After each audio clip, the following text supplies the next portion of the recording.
Hello there, welcome back to another guitar lesson. Today I thought we'd look at Saviour by the Red Hot Chili Peppers. Really the bulk of this song is just simply played over a D minor, C and G chord progression. So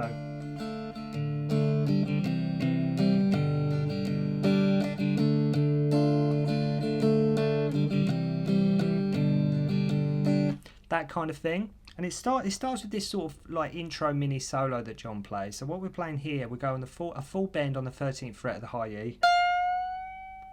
Then 10 to 13 on the high E, 10 to 13 again, but when you hit the 13, do a full bend up on that high E still, so you've gone.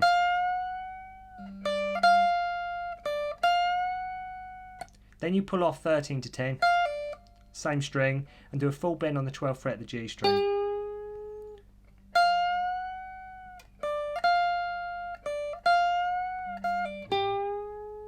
Okay? And when you're in that full bend, use your pinky on the 13th fret of the B string, then bend down.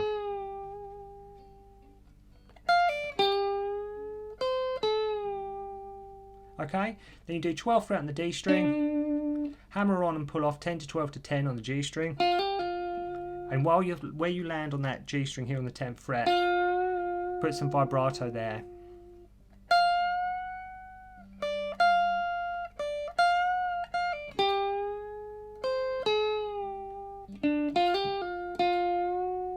That kind of thing, and then it just simply goes into the verse.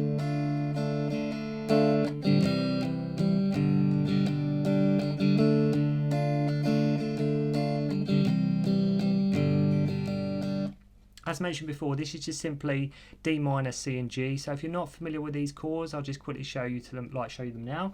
So you're doing an open D string, second finger on the 2nd fret of the G string, 3rd finger on the 3rd fret of the B, 1st string on the 1st fret of the high E,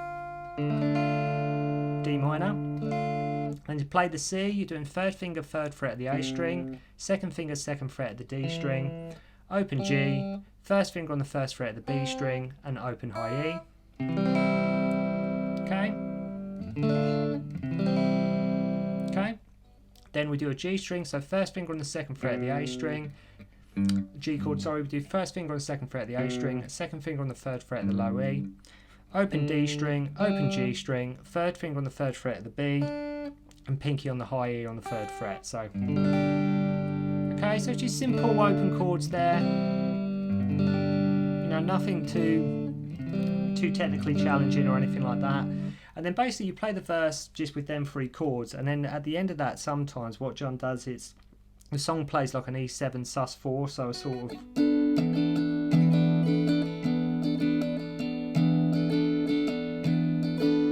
that kind of chord. Don't worry too much about the terminology and the theory here. So what we're doing here, we bar across the 7th fret from the A string, like that, your 1st finger, and put 3rd finger on the 9th fret of the D string, keeping that bar there across. So basically the 3rd finger is just pushing down on that string there on the 9th fret on the D, and use your pinky finger on the 10th fret of the B string.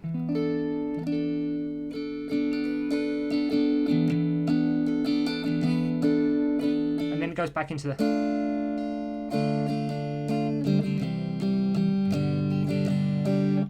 the verse. So quite simple melodic stuff there, and as I say, this song, I think it's quite unappreciated, this song, but next we'll move into the chorus.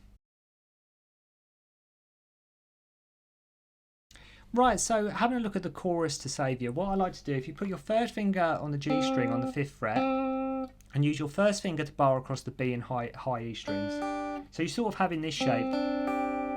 Okay, and what John does is he just sort of arpeggiates this. So, okay, so what I'm doing there in regards to like the strings I'm playing, if you go G, B, high E, G, B, high E, G, B, so, and then every time John plays that, he sort of puts in these little fills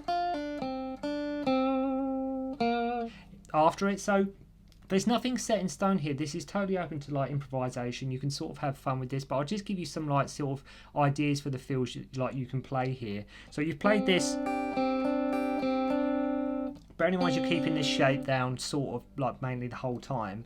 So if you go 5th fret on the G where you are anyway, 3rd fret on the B, pull off 6 to 3 on the B, and then 5th fret on the G, so you go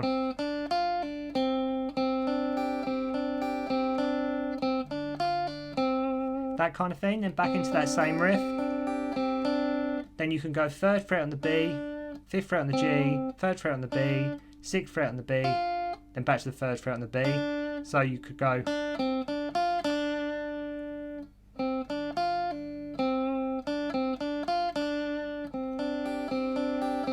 back into that riff again. So just have fun with that, improvise, there's nothing set in stone here. Then another one you could do is 5th fret on the G, 3rd on the B, 5th on the G, 3rd on the B, so you could go, then pull off 6 to 3 on the B, 5th on the G, 3rd on the B, so you go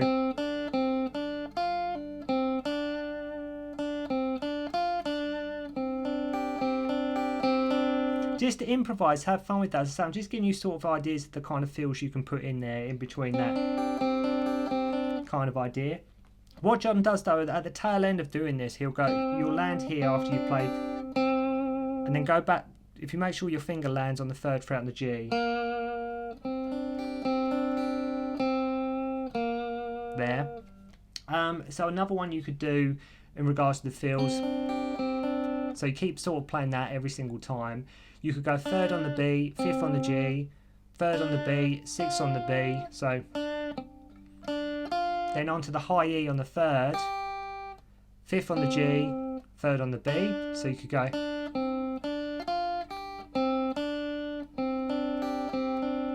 or do that same kind of thing back to the 3rd on the B, 5th on the G, 3rd on the B.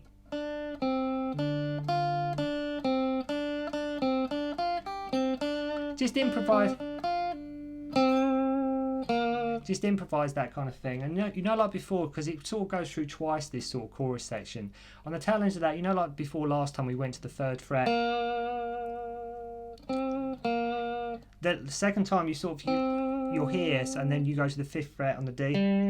So you've got. Then it goes back into the verse. Then we sort of repeat everything that we sort of played before. Then we have sort of last verse, and then we get into this sort of outro solo.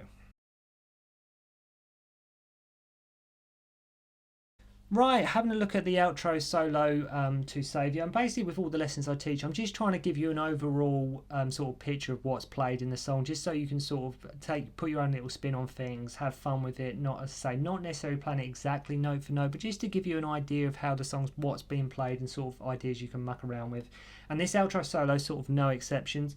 I mean, there's a lot of effects going on here with John. I mean, they're usually, you know, sometimes when he's soloing these effects, you know, it's quite sort of sometimes hard to distinguish what is being played.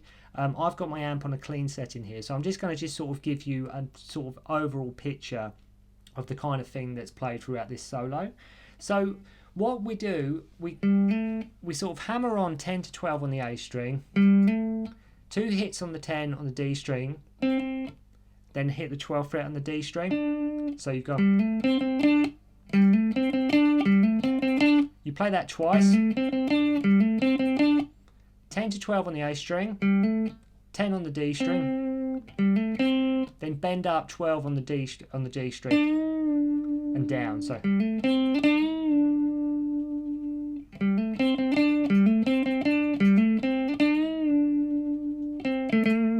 So you go 10 on the D string after that, 2 hits on the 12 on the A string, then you can go 2 hits on the 10 and then 12 on the D string. So you go, then he bends up on the 12 on the G string with the pinky on the B string on the 13th fret and slides down.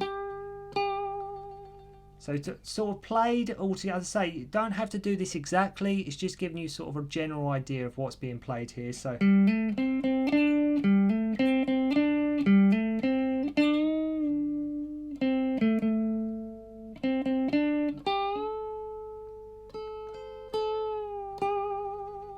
okay, You do a few hits on that 12th fret on the G string and then just bend in with the pinky. Then you go 13 to 10 and bend up on the 13th on the B. Then bend up 12th on the G string, then 10 to 13 to 10 on the B string. So you go.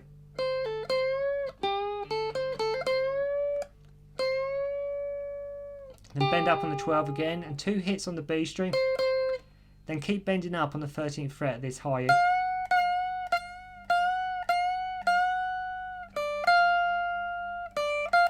Okay, so it's sort of hard to explain, but just to give you an idea, I say you're sort of bending up on this G string.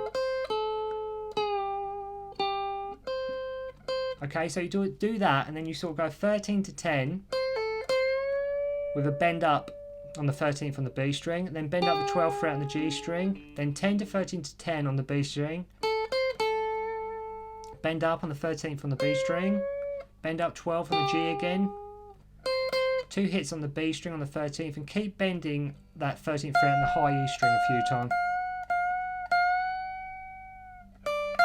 Then 10 to 13 on the high E, 10 to 13, then bend the 13 on the high E, then bend the 13 on the B. So it's sort of just giving you, it's sort of all in this sort of like sort of D minor pentatonic idea, but it's the kind of solo you can, like I say, just sort of improvise with. I'm just giving you sort of a rough.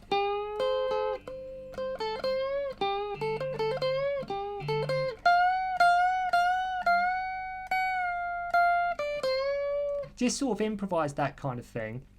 So we've gone 10 to 13, bend 13 on the high E, then bend 13 on the B, and then what we do is, just to give you an idea, like a general consensus of what's going on, if you slide 10 to 12 on the D string, followed by 2 hits on the D, then bend 10th fret on the A string a few times, slide 10 to 12 on the A string, 4 hits on the D, it doesn't have to be 4, just improvise, D on the 10th on the D string, and 2 hits on the A there on the 12th fret.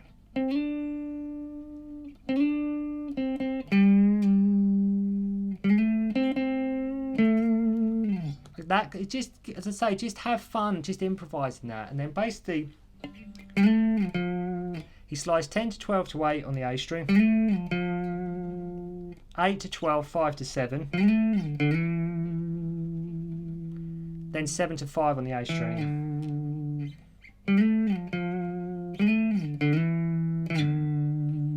That kind of thing. Okay, and I won't necessarily play this all the way through again, because it's one of them solos that you really do need to sort of just listen to it a few times, just get into the...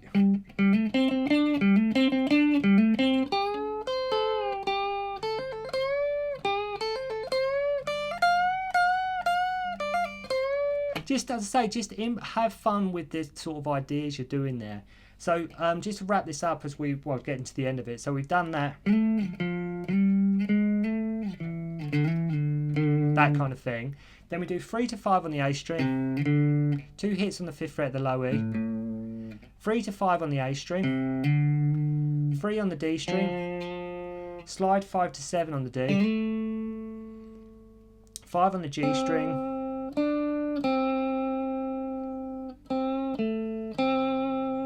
So 3 to 5 on the A string, 2 hits on the 5th fret and the low E, 3 to 5 on the A, 3 on the D, slide 5 to 7 on the D, 5 on the G, 7 on the D, 5 on the G, and then you sort of do sort of slide there. So you're playing 4 on the G string, hammer on to 5, then go slide down to 2.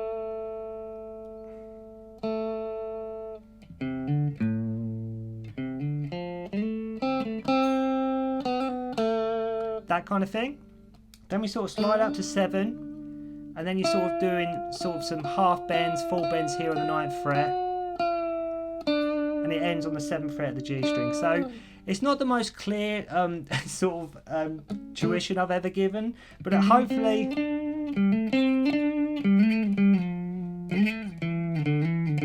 it'll just give you sort of an idea of just the kind of things you can sort of use when playing this solo. Like with everything I teach, it's not, I keep stressing, it's not necessarily played note for note. It's just to give you a roundabout idea of sort of just the type of things that's being played here. Just what John's doing and what type of thing you can have fun with. But improvise, have fun, because it's just simply over that kind of chord progression.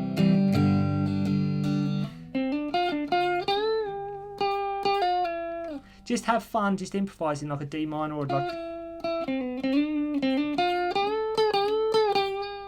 just with that kind of thing. It doesn't necessarily have to be played how John plays it. It's just like sort of ideas you can use there, and remember the chorus idea as well. So yeah, that sort of wraps up all the parts that you kind of need in Saviour. I'm sorry if the solo wasn't exactly 100% clear, but it just gives you an idea of sort of riffs and phrasing you can use when playing the solo. And yeah, hope you've enjoyed it, and I'll see you again soon.